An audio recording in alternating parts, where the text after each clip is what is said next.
Assalamualaikum warahmatullahi wabarakatuh. Salam literasi. Perkenalkan, nama saya Budi Malani, perwakilan dari SMP Negeri 1 Ciparai, Subrayan 8. Di sini, saya akan mereview salah satu buku yang sudah saya baca. Buku ini berjudul Di Tanah Lada, yang ditulis oleh Ziggy Zezia Zelviana Zabriski, diterbitkan oleh PT Gramedia Pustaka Utama, dan buku ini berjumlah 244 halaman. Di sini, saya telah mereview buku ini dengan teknik AIH atau alasan, isi, dan hikmah. Alasan saya memilih buku ini karena buku ini mengangkat tema kekerasan terhadap seorang anak yang dilakukan oleh ayahnya sendiri, yang membuat saya sangat penasaran dengan alur ceritanya. Karena pastinya akan ada banyak sekali pelajaran kehidupan yang bisa kita ambil. Baik, isi dari buku ini menceritakan seorang anak bernama Salva, atau yang sering disebut Alfa. Alfa ini sering mendapatkan kekerasan dari ayahnya. Dia akan mendapatkan pukulan-pukulan jika dia tidak menuruti permintaan ayahnya. Ayahnya ini sering menghabiskan uang yang dia punya untuk melakukan hal-hal yang sebenarnya tidak berguna. Apalagi ketika kakek Kia atau ayahnya papa itu meninggal dan memberikan harta warisan yang cukup banyak kepada dia. Kegemaran Papa Alfa dalam berjudi membuat dia mulai gelap mata dan sangat ingin menghabiskan harta yang dia punya. Sampai-sampai dia rela untuk pindah tempat tinggal ke sebuah rusun. Rusun itu bernama Rusun Nero, tempat yang kumuh dan tidak terawat.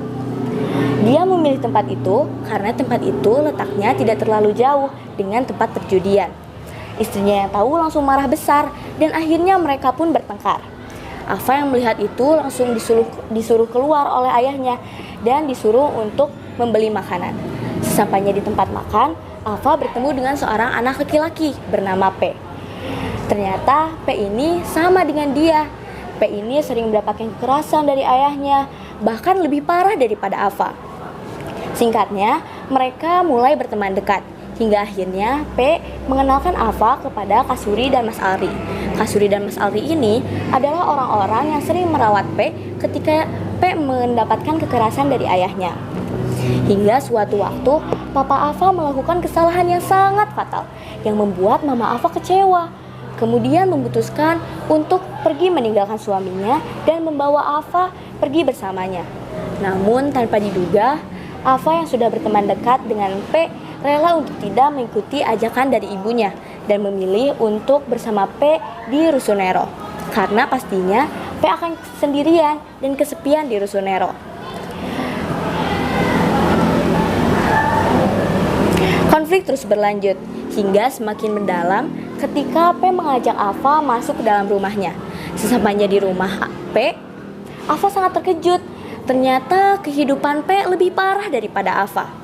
Dia hanya tinggal di kamar kardus yang terletak di salah satu sudut dapur. Sesampainya di rumah P, ayah P yang melihat itu langsung melakukan kekerasan.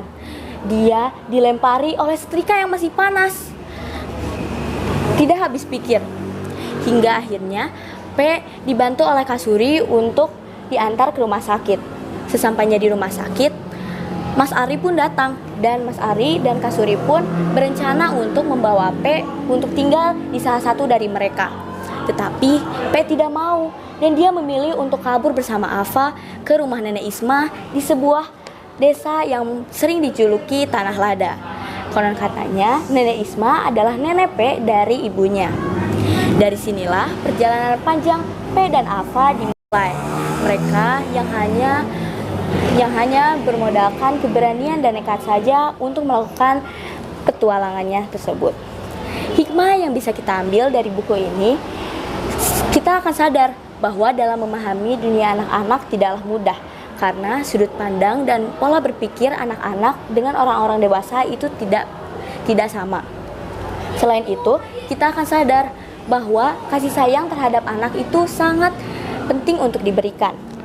Dan novel ini juga menyadarkan kita bahwa untuk menjadi orang tua itu tidaklah mudah. Kita harus mempunyai kesiapan yang sangat matang, terutama kesiapan mental.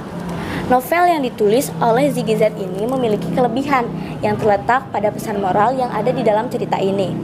Dengan memetik pesan moral tersebut, kita bisa menerapkannya dalam kehidupan sehari-hari.